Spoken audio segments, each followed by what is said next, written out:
पापा शिवरात्रि आ रही है तो शिवरात्रि पर मेरे को आपसे कुछ प्रश्न थे। शिव जी के ना कोई पिता थे ना कोई माता, तो उनका जन्म हुआ कैसे? और भगवान होते हुए भी शिव जी की पत्नी को मरना क्यों पड़ा, वो भी आग में जलकर? और मैं ये भी आपसे पूछना चाहती थी कि शराब, भांग और धतूरा तो खराब चीज है ना, तो शिव जी को इनका भोग क्यों लगता है? बेटा, ना तो मैं धार्मिक हूँ, ना मुझे शास्त्रों का, धर्म ग्रंथों का बहुत ज़्यादा ज्ञान है, और इस विषय में मुझे ज़्यादा दिलचस्पी भी नहीं है।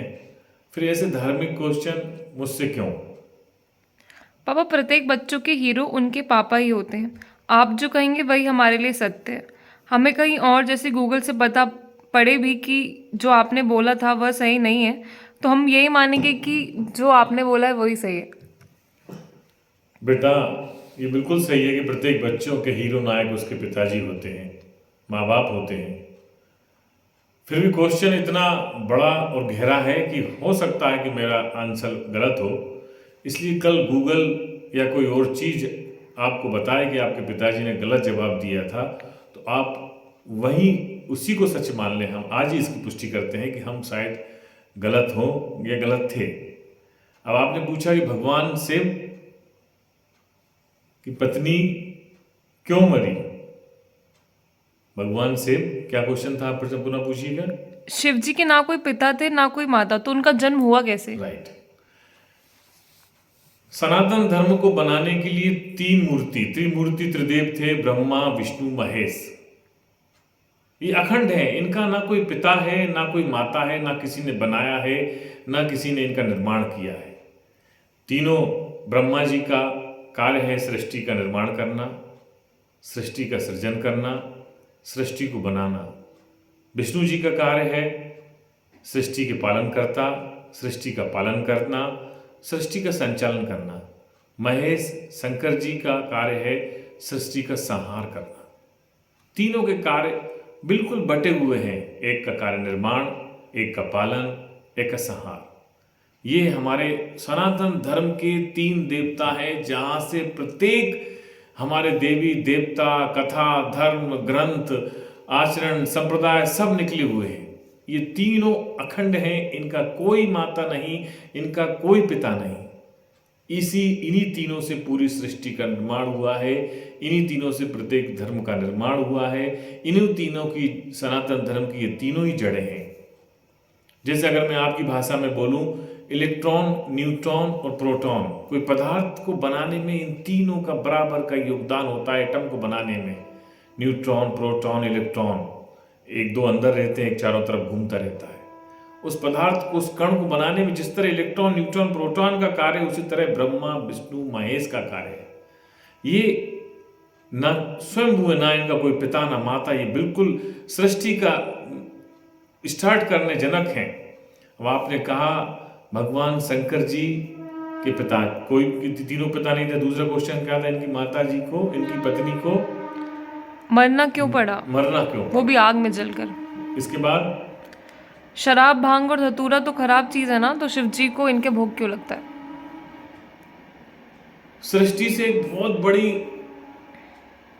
मूल गलती ये हो गई है कि हमने ना तो उसको पकड़ा जिसने निर्माण करा, ना हम उसको पकड़ पाए ज्यादा तरह जिसने, जो हमारा पालन कर रहा है।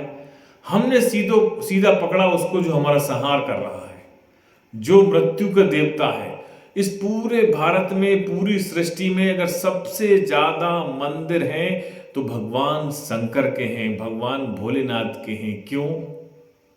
ना तो उन्होंने पृथ्वी का निर्माण करा, ना वो पालन करने के लिए उत्तरदायी हैं। वो मृत्यु के देवता है, संहार के देवता हैं। हम इसलिए उनको सबसे ज्यादा पूछते हैं क्योंकि मानव मृत्यु से डरता है, मानव मृत्यु से भागना चाहता है। मानव को लगता है कि मृत्यु हमारे नजदीक ना आए, मृत्यु हमारे पास ना आए, इसलिए भगवान शंकर के निकट जाता है। हमें पूजा करना चाहिए थी ब्रह्मा जी की। पूरी भारत में एक ब्रह्मा जी का मंदिर अगर पुष्कर को छोड़ दिया जाए तो कहीं नहीं है। हमें पूजन करना चाहिए थी भगवान विष्णु की, उनकी भी करते हैं, लेकिन उतनी नहीं जितनी भगवान शंकर जी की करते हैं। भगवान विष्णु ने अवतार लिए, भगवान राम विष्णु के अवतार, भगवान कृष्ण विष्णु के अवतार। शंकर जी का ऐसा कोई भी अवतार नहीं है विष्णु जी की तरह, लेकिन मानव मृत्यु से डरता है, मृत्यु से, मौत से डरता है, इसलिए भगवान शंकर के ज़्यादा निकट होता है। और जो मृत्यु से शादी करेगा, मृत्यु गले लगाएगा, उसको तो मरना ही पड़ेगा। मैं पार्वती जी के बारे में नहीं कह रहा हूं, लेकिन अगर आप कोई भी मृत्यु गले लगाएगा तो बिल्कुल उसे तो जाना ही पड़ेगा। देवी पार्वती माँ दुर्गा का रूप है, लेकिन भगवान शंकर से शादी करने का परिणाम इस मानव को बताना पड़ेगा कि अगर वो माँ दुर्गा भी हैं, उनको भी मरना पड़ा। इसलिए सती को, मृत्यु को गले जो लगाएगा वो जाएगा। इसलिए माता जी को अग्नि में समर्पित होना पड़ा, उसकी कहानी बनाना पड़ी, लेकिन ये सत्य है। और ये भी सत्य है कि भगवान शंकर जो है, मैं ये नहीं कह रहा हूँ कि आप उनकी पूजा मत करो, जो भगवान शंकर है, जो भोलेनाथ है, वो पीएचडी हैं, वो मास्टर डिग्री हैं। हम बात करें प्राइमरी की, हम बात करें मिडिल की, हम बात करें हाई स्कूल की, हम बात करें ग्रेजुएट की। आप ग्रेजुएट हो गए, आप नौकरी करो। नहीं, अगर आपको पीएचडी करनी है, आपको मास्टर डिग्री करनी है, वो भगवान शंकर है। लेकिन बच्चा जब छोटे ही होता है, जैसे प्राथमिकता का ज्ञान नहीं है, जैसे मिडिल का ज्ञान नहीं है, जैसे हाई स्कूल ज्ञान नहीं है, वो बात करता है पीएचडी की। वहाँ तक कलयुग में पहुँचना संभव नहीं है, उसको गले नहीं लगाइए आप। इतनी शक्ति आप में नहीं है कि आप सीधे पीएचडी कर लें। आप हाई स्कूल तक सीमित रहिए, ग्रेजुएट तक सीमित रहिए, यहाँ करके आप देखिए। आप भगवान विष्णु को पकड़िए, ब्रह्मा जी को पकड़िए, लेकिन सीधे अगर मृत्यु के देवता को पकड़ेंगे तो बिल्कुल, ये बिल्कुल अनर्थ होगा। आपने बताया शराब, धतूरा, इनका भोग क्यों लगता, लगेगा। वहां सत्य असत्य कुछ भी नहीं है भगवान शंकर जी के पास, मौत के पास कुछ भी नहीं है। मौत के पास तो हर व्यक्ति को जाना है, चाहे वो धार्मिक हो, चाहे गैर धार्मिक हो, चाहे पुण्यात्मा हो, चाहे पाप आत्मा हो, उसको तो गले लगाना ही पड़ेगा। वहां शराब और अमृत का कोई मतलब नहीं। भगवान शंकर ने जहर क्यों पिया, मौत के सूचक है। वहां तो गले लगाना ही पड़ेगा सबको। वहां शराब का या अमृत का कोई, सब बराबर की चीज है।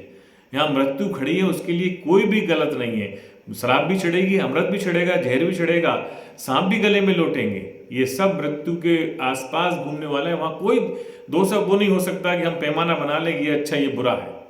इसलिए हर चीज भगवान शंकर के आसपास समाहित होती है। इसलिए भगवान शंकर को शराब कब लगता है कि मृत्यु को लगेगा ही। गंगा जी लोग नहाने जा रहे हैं वर्तमान में, वो भी मृत्यु की नदी है। क्यों, शंकर जी की जटा से निकली है।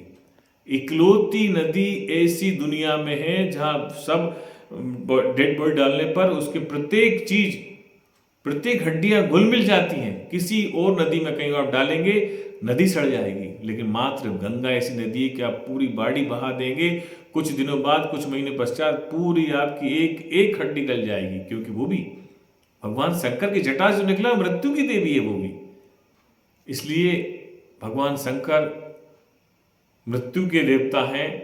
मेरा बहुत ही सूक्ष्म निवेदन है कि आप ब्रह्मा जी की पूजन करिए, आप विष्णु जी की पूजन करिए, आप भगवान राम को मानिए, आप भगवान कृष्ण को मानिए, लेकिन भगवान शंकर से थोड़ी दूरी बना के रखिए।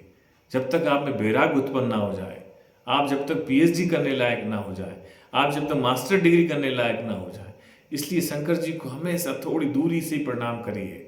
आप विष्णु को मानिए, राम को मानिए, कृष्ण को मानिए, आप प्रेम में गोते लगाइए वृंदावन जाके, लेकिन शंकर जी से दूरी बन। जितने संप्रदाय निकले, एक बात और बना दो, चाहे वो प्रजापति ब्रह्म कुमारी हो, चाहे वो ईशा हो, सब भगवान शंकर को मानने वाले। उन्हें लगता है कि हम मृत्यु के देवता को पकड़ के बहुत जल्दी फेमस हो जाएंगे, बहुत जल्दी हमें पुण्यात्म मिल जाएगा, बहुत जल्दी अमर हो जाएंगे हम। बहुत नहीं, आप ब्रह्मा जी को पकड़िए, विष्णु जी को पकड़िए, शंकर जी को दूरी रहने दीजिए। बोलो भगवान भोलेनाथ की जय।